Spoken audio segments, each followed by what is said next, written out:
Eu fiquei responsável por apresentar essa primeira versão preliminar do manual denominado Atenção Técnica para Prevenção, Avaliação e Conduta nos Casos de Abortamento. Eu selecionei aqui na apresentação alguns pontos importantes que são necessários que todos tenham conhecimento para começar a discussão. Bom, eu recebo... Alguém vai passar para mim ou tem um... Vai falando e eu acho que a próxima... Então, podemos começar. Essa é a capa do manual. Pode passar, por favor. Na sua apresentação, eu vou ler o texto, né, um texto da Secretaria de Atenção Primária, que diz o seguinte, que o Ministério da Saúde, cumprindo seu papel de normatizador da atenção prestada à população, elaborou esse manual para apoiar profissionais e serviços de saúde quanto às abordagens atualizadas sobre acolhimento e atenção qualificada, baseada em evidências científicas e estatísticas fidedignas, levando em conta a defesa das vidas materna e fetal e o respeito máximo à legislação vigente do país. Pode passar, por favor. Aqui a gente traz o sumário, então o documento é dividido em 6 capítulos, tem a introdução, o segundo traz o marco conceitual da atenção ao abortamento, o terceiro discorre sobre aspectos éticos, profissionais e jurídicos, o 4 fala sobre acolher e orientar, a importância do acolher e orientar na assistência ao abortamento, o 5º discorre sobre a atenção clínica e o 6º traz o planejamento familiar após os eventos de abortamento. Pode passar. Na introdução, o manual ele traz a informação de que o abortamento se apresenta hoje como a 5ª causa de mortalidade materna. Hoje, no Brasil, a média de mortes por abortamento é de cerca de 58 mortes maternas por ano. E é importante enfatizar que nessas causas de morte por aborto estão incluídos todos os tipos de aborto, como, por exemplo, o espontâneo, o ectópico e o molar, dentre os outros tipos. O manual menciona também as 3 principais causas de mortalidade materna, possuidoras de maior número de óbitos quando comparadas aos óbitos por abortamento, enfatizando a importância de trabalhar todas as causas de morte sem vieses ideológicos. Pode passar, por favor. No segundo capítulo, o propósito do manual é de oferecer um modelo humanizado de atenção às mulheres que estão em situação de abortamento e o qual possui como elementos essenciais o acolhimento e orientação, a atenção clínica adequada a essas mulheres, o oferecimento de serviços de planejamento familiar e ainda a integração com outros serviços de promoção à saúde e de inclusão social. No capítulo 3, fala sobre os aspectos éticos, profissionais e jurídicos do abortamento. Começa a discorrer que a atenção humanizada às mulheres em abortamento merece uma abordagem ética e reflexão sobre os aspectos jurídicos, tendo como princípios norteadores a igualdade, a liberdade e a dignidade da pessoa humana. O manual traz a situação de diversos marcos internacionais sobre o tema que reconhecem o direito à vida como prioridade máxima. Pode passar. No plano nacional, o manual traz os princípios norteadores da temática na legislação brasileira, cita o Código Penal brasileiro e traz a informação sobre em quais hipóteses o crime de aborto não é punido no Brasil, previsto no artigo 128 do Código Penal.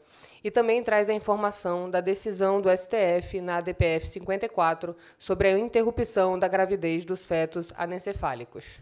Pode passar, por favor.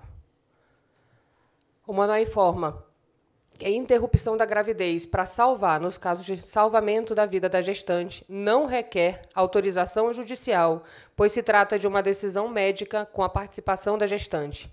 Orienta também que, nesses casos, 2 médicos atestem por escrito a condição de risco da mulher que justifica a interrupção e atenta para a importância da assinatura pela mulher do termo de consentimento livre esclarecido, seja qual for a sua decisão, interromper ou não a gestação. O manual cita também as condições bem estabelecidas que apresentam riscos à vida de uma gestante e que, por isso, justificam o abortamento. Quanto ao atendimento da gravidez resultante de estupro, o manual sugere que os profissionais de saúde devem conhecer as principais leis e portarias que tratam do assunto. E o manual traz pelo menos 8 documentos de grande relevância para conhecimento de todos sobre a temática. Pode passar, por favor. Pode passar, aí mostrando os documentos inseridos. Sobre o ordenamento pátrio, o manual traz a atualização de que essa informação passou por mudanças no que tange ao sigilo profissional e a possibilidade de notificação de crime às autoridades por profissionais de saúde. Tais mudanças tiveram por finalidade, principalmente, o avanço no combate a crimes sexuais e crimes contra a vida, bem como garantir aos profissionais de saúde segurança jurídica para sua plena atuação. O documento cita a Lei 13.718, de 24 de setembro de 2018, que torna pública e incondicionada a natureza da ação penal dos crimes contra a liberdade sexual e dos crimes sexuais contra vulneráveis. Essa lei é a base para a orientação para os profissionais de saúde ou os responsáveis pelos estabelecimentos de saúde que acolherem pacientes com indícios ou confirmação do crime de estupro devem comunicar o fato à autoridade policial responsável e preservar possíveis evidências materiais do crime que poderão levar à identificação do respectivo autor. Pode passar. Quanto ao consentimento, o documento traz que, de acordo com o Código Civil, este é sempre necessário para o abortamento em qualquer circunstância, salvo em casos de iminente risco de vida, estando a mulher, nesse momento, impossibilitada de expressar seu consentimento. O documento reitera que, sempre que a mulher tiver condições de discernimento e de expressão da sua vontade, esta deverá consentir com o abortamento, assim como também deverá ser respeitada a sua vontade se não consentir. Pode passar, por favor. O documento informa que, no Brasil, o Código Penal afasta a incidência de pena ao abortamento nos casos contemplados no artigo 28. No âmbito da doutrina do direito penal, prevalece o entendimento de que a punibilidade integra o conceito de crime e, nessa perspectiva, o crime seria afastado. O documento reitera que, para fins de interrupção da gravidez, vale apenas a palavra da mulher, não necessitando de boletim de ocorrência ou autorização judicial. Também explica que, com o objetivo de investigar o estupro e não o aborto, o Ministério da Saúde publicou a Portaria 2561, que determina a notificação dos estupros que ensejam interrupção de gravidez. Importante consignar aqui que essa iniciativa não objetiva verificar se a mulher faltou com a verdade ao notificar ter engravidado em relação sexual forçada, mas fazer com que o aparato repressivo crie condições para identificar e punir o agressor. Pode passar, por favor. Sobre o ponto da adoção, um outro ponto importante informado pelo manual é de que a equipe multidisciplinar responsável pelo atendimento da vítima deverá informar sobre a existência do programa de entrega legal ou voluntária. A alternativa de entregar o bebê para adoção tem o fim de preservar a vida do feto, independentemente das circunstâncias em que ocorra a gestação. Pode passar. Sobre a ética profissional, o manual traz informações quanto à objeção de consciência do médico, da equipe de saúde, informando que o médico tem direito a ela na realização do abortamento, exceto nos casos iminentes de risco de morte. Nas outras situações previstas em lei, o estabelecimento de saúde tem a obrigação de disponibilizar um médico, uma equipe médica, sem objeção de consciência. Pode passar.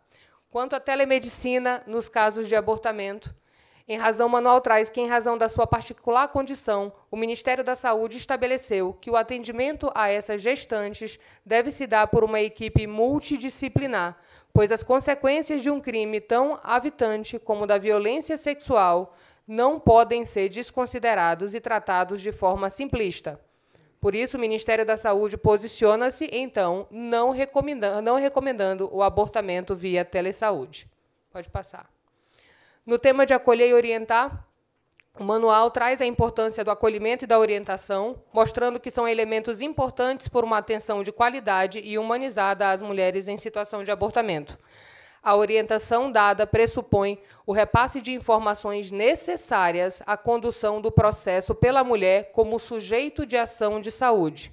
A atenção humanizada significa promover acolhimento, informação, orientação e suporte emocional no atendimento. Nos casos de abortamento por estupro, o profissional deverá atuar como facilitador do processo de tomada de decisão pela mulher, respeitando-a. Pode passar. No capítulo sobre atenção clínica ao abortamento, o manual traz a definição do que seria aborto espontâneo, que é uma gestação intrauterina não viável de até 20 e 22 semanas, ou um peso fetal de 500 gramas. Informa que o abortamento com excludente de ilicitude feito por médico não deve ser precedido de feticídio, principalmente nos casos em que houver viabilidade fetal. E sempre que houver viabilidade fetal, deve ser assegurada toda a tecnologia médica disponível para tentar permitir a chance de sobrevivência após o nascimento. O manual também traz informação científica atualizada sobre o conceito de viabilidade fetal como um marco importante sobre o potencial de vida prematura fora do ambiente uterino materno. Reitera que, sob o ponto de vista médico, é importante dizer que não há referência sobre o ponto de vista da lei, não há sentido clínico na realização de aborto com excludente de ilicitude em gestação que ultrapasse 21 semanas e 6 dias. O nascimento de um ser humano, a partir dessa época, para a medicina, é conceituada como parto prematuro e não mais como abortamento. Na parte de evidências, o manual traz também a informação de um estudo, uma corte retrospectiva, que calculou a probabilidade estimada de sobrevida de bebês prematuros até 25 anos de idade, sem grandes deficiências do neurodesenvolvimento. A chance de sobrevida livre de agravos foi diretamente proporcional à idade gestacional de nascimento. Pode passar, por favor. Na parte da atenção, também continuando a atenção clínica ao abortamento, no capítulo 5, o manual traz as principais informações técnicas sobre a assistência clínica ao abortamento, considerando a etiologia, a sua classificação, o seu quadro clínico, o diagnóstico, sua conduta, os cuidados básicos pós-abortamento e também informações sobre abortamento espontâneo de repetição. Pode passar. O manual conta também com informações sobre avaliação ultrassonográfica e marcos definidores de gestação não evolutiva, e também conta com a tabela da FIGO das doses recomendadas da medicação misoprostol, a depender da idade gestacional. Por fim, na parte de planejamento familiar após abortamento, o manual traz a importância das orientações e da oferta de planejamento familiar após evento de abortamento, informando que as mulheres precisam se proteger de uma gravidez não planejada. A adoção imediata de contracepção tem se mostrado uma medida eficaz para reduzir o risco de novos abortamentos. Deve-se dar informação sobre todos os métodos aceitos no Brasil, inclusive sobre a eficiência de cada método para evitar a gravidez. Nesse sentido, o dispositivo intrauterino com cobre e os hormônios injetáveis trimestrais ou mensais têm se demonstrado mais eficiente por não haver o risco de esquecimento. Outro método que deve ser destacado é a anticoncepção hormonal de emergência. Além disso, o uso de preservativos e sobre como obtê-los, promovendo o conceito da dupla proteção contra a gravidez e as infecções de transmissão sexual, devem ser informados. Muito obrigada a todos pela atenção.